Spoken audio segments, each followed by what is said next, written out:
All right, welcome back from that quick reader. You're still live on Bookworm Reading Competition for Kids. Are you voting? If you are home and you are not voting, then remember, eviction will happen and your best reader will leave the competition. All you need to do is to download the Speak Up mobile app, go to polls, select Bookworm for Kids show, tap on your favorite reader's picture and vote as many as you can. Or on all networks here in Ghana, star 365, star 366 hash, and you proceed to the reader's code, starting with BW.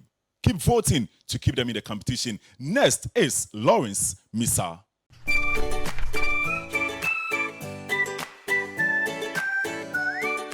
Hello Ghanaians, my name is Opomisa Lawrence and a contestant of Bookworm Reading Competition.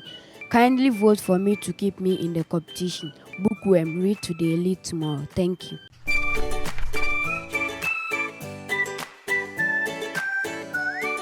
Lawrence Misa is here. How are you? I'm doing fine. Thank What you. are you reading?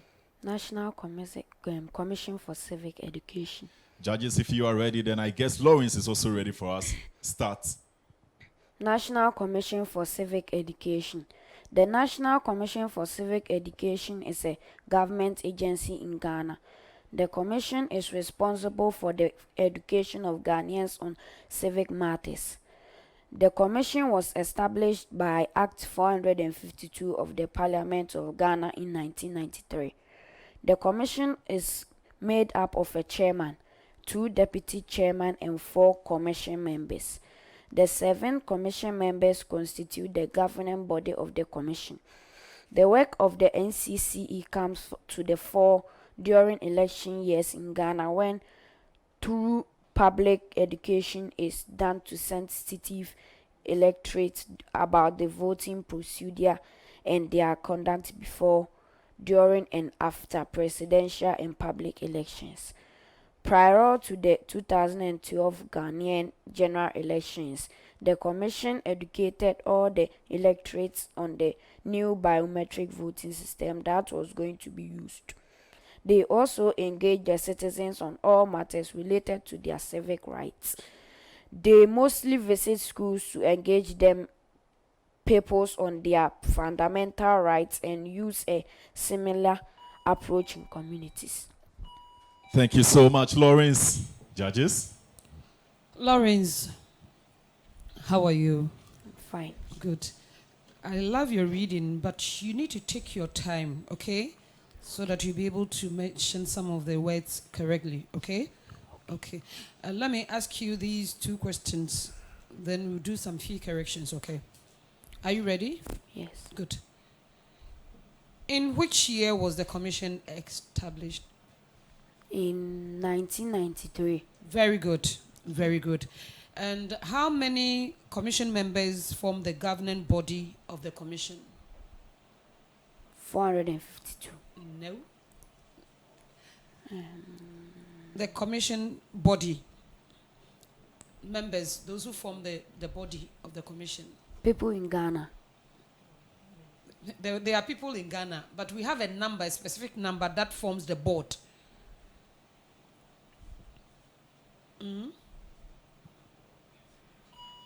Wow. We have 7 members. That is, we have the chairman, 2 deputies, then we have 4 commission members. They formed board or the governing board of the commission. Okay, let's go through. I think just 2 words that I want to correct. Paragraph 3, line 2. From line 1, the work of the NCC comes to the fore during election years in Ghana when thorough, mention it. Thorough. Yes, thorough public education is done to sensitize electorates. Okay. Aside that, I think everything is okay for you. Keep reading, okay? Thank you. To keep Lawrence in the competition, star 365, star 366 hash, and you proceed to his code BW9. Next is Quinsta Mate.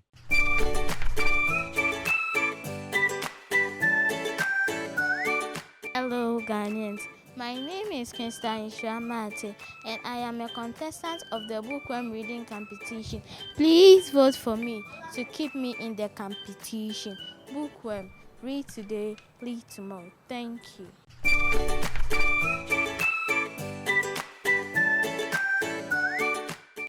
Quinsta Mate is here. Quinsta, how are you doing? What's the title? Kwame Nkrumah University of Science and Technology. All right, let's hear from you. Kwame Nkrumah University of Science and Technology, KNUST, is a university in Kumasi in the Ashanti region.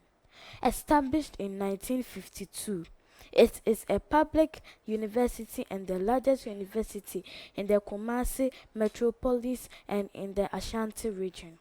KNUST has its roots in the plans of the Asantehene Ajimai Prempeh I to establish a university in Kumasi as part of his drive towards modernization of his Ashanti kingdom.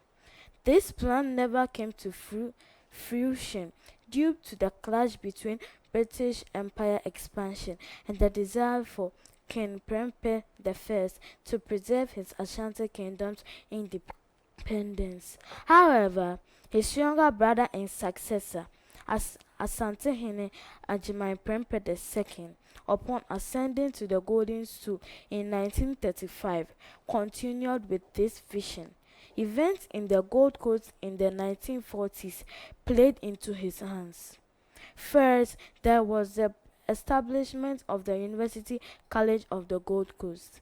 Secondly, there were the 1948 Accra Riot and the consequent Watson. And that's it for the history on KNUST. Mr. Kwekwenchi. Hello, Quinsta, how are you? I'm fine. I like the confidence with which you're reading, and I realize that you're really picking up. Let's take these two questions and then we'll be done. Okay?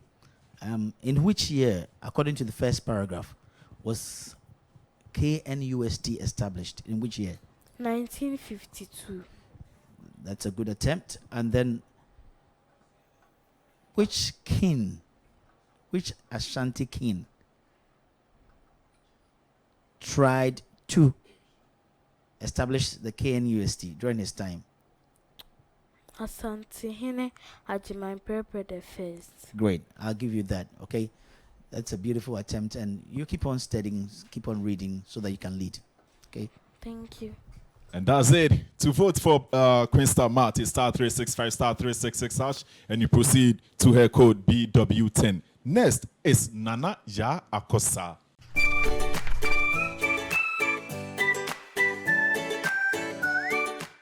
My name is Nanaya Pukiakosa, a contestant of the Bookworm Reading Competition. I would like you all to vote for me. Bookworm, read today, lead tomorrow.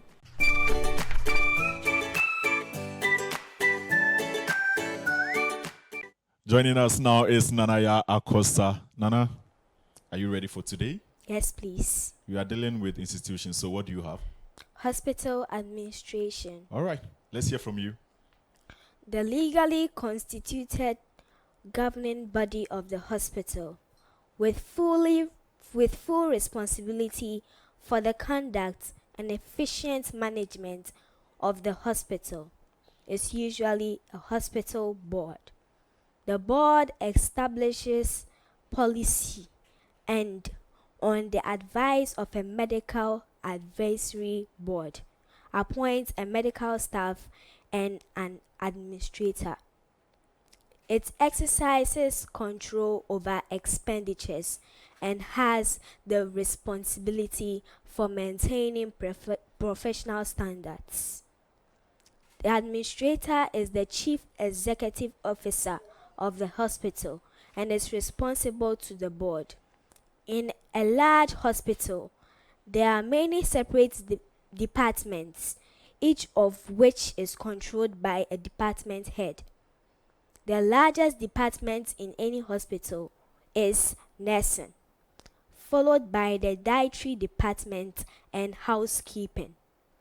Examples of other departments that are important to the functioning of the hospital include laundry, engineering. Thank you so much, Nanaya Akosa. Madam Elizabeth.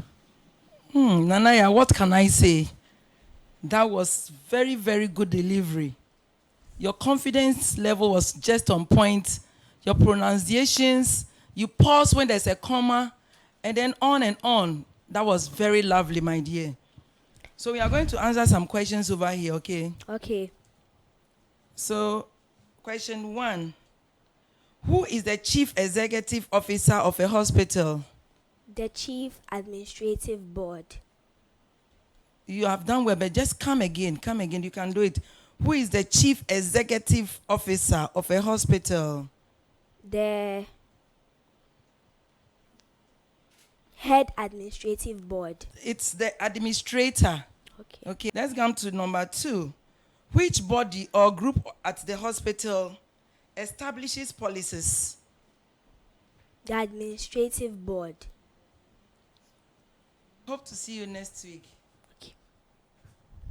If you want to see her next week and keep her in the competition, star 365 star 366 hash, and you proceed to her code BW11.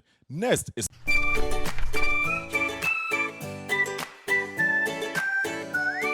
Hello Ghanaians, my name is Pepecharayo Ajilan and a contestant of the Bookworm Reading Competition. Please vote for me to keep me in the competition. Bookworm, read today, lead tomorrow. Thank you.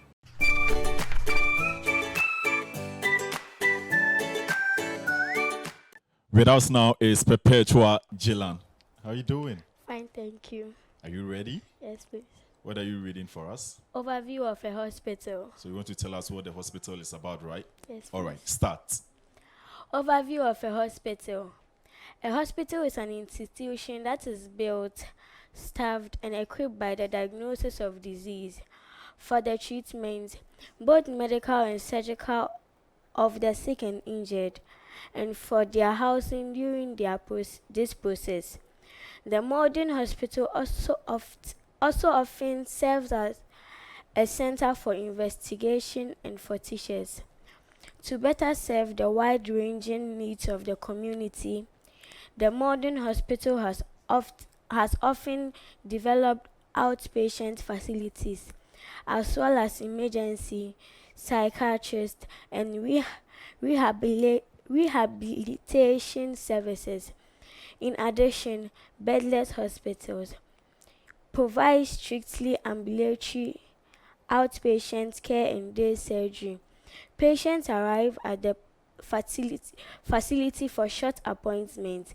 They may also stay for treatment in surgical or medical units for part of day or full a day, after which they are discharged for follow-up by a primary care health provider. Hospitals have long existed in most countries, developing countries, which contain a large... That's it for the overview of hospital. Madam Nancy. Yes, I love your reading. But I realized that from the beginning you were struggling with some of the words because you came in as if you were not too well prepared. And for that matter, you were fumbling with some of the words. Whenever you come, just get composed so that you'll be able to get all the words correctly, okay? Let me ask you 2 questions. Quick one. Are you ready? Good. You read about the overview of a hospital. So mention 2 purposes for which a hospital is built. That is 2 reasons for which a hospital is built. Yes? From the passage that you read. Mm-hmm.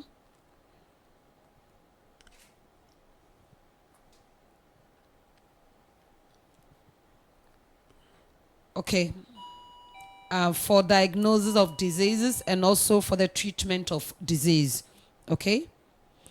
Let me go to the second question. Mention any 2 problems faced by developing countries in the health sector. In the health sector. Lack of diagnosis. Lack of what? Perpetua. Madam. Okay. You see, they don't have enough hospitals. That is the developing countries. They don't have enough hospitals and they also don't have enough equipment. And also, they have just a little trained staff. So these are some of the problems of the developing countries when they want to establish hospitals. Aside that, you did so well. So see you in the next round, okay? Okay. Thank you so much, madam. Thank you so much, Pepe Chua. Next, to vote for her, star 365, star 366 hash, and you proceed to her code. All you need is to download the Speaker mobile app, go to polls, select Bookworm for Kate Show, tap on her picture, and vote as many as you can. They need your vote to keep them in the competition. Next is Gregory Gillan.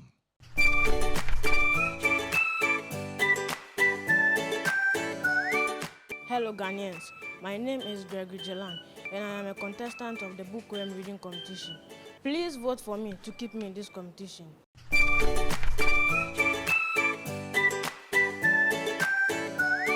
Joining us now is Gregory Gillan. Are you ready? Yes, please. What are you reading for us? The Judiciary of Ghana. All right, so we are going to know everything about the judiciary. Start for us.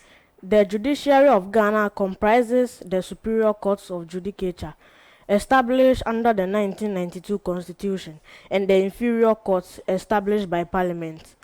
The hierarchy of courts derives largely from British judicial forms. The courts have jurisdiction over all civil and criminal matters.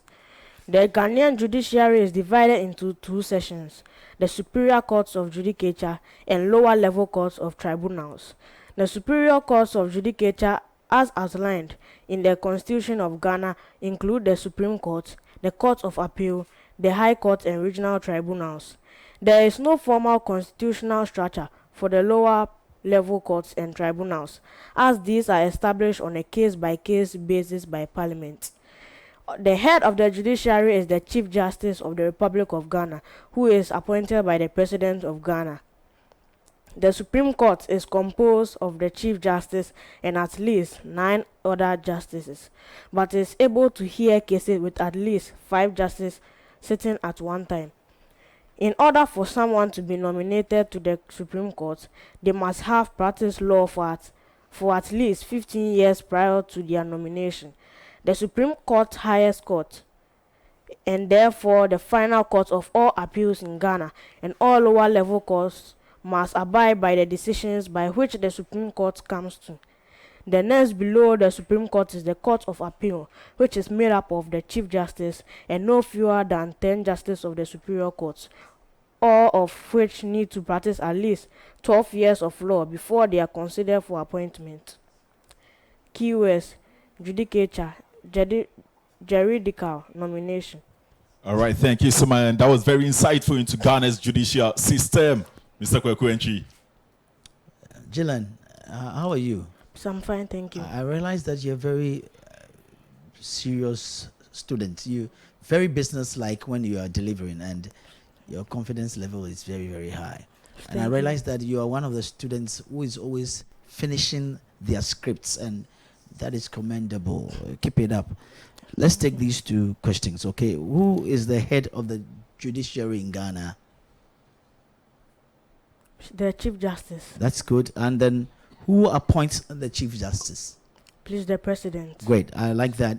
And hope to see you in the next round. Let's correct these two words in the first paragraph. Okay? Yes, please. You have the hierarchy of courts. The word is hierarchy. Hierarchy. Okay, and the courts have jurisdiction over all civil and criminal matters. Jurisdiction. Right. So apart from that, you're great. I hope to see you in the next round, boy. Thank you, please. Keep voting. To vote for him, star 365, star 366 hash, and then you proceed to his code BW16. We take a break, and when we are back, the show continues. Don't go anywhere.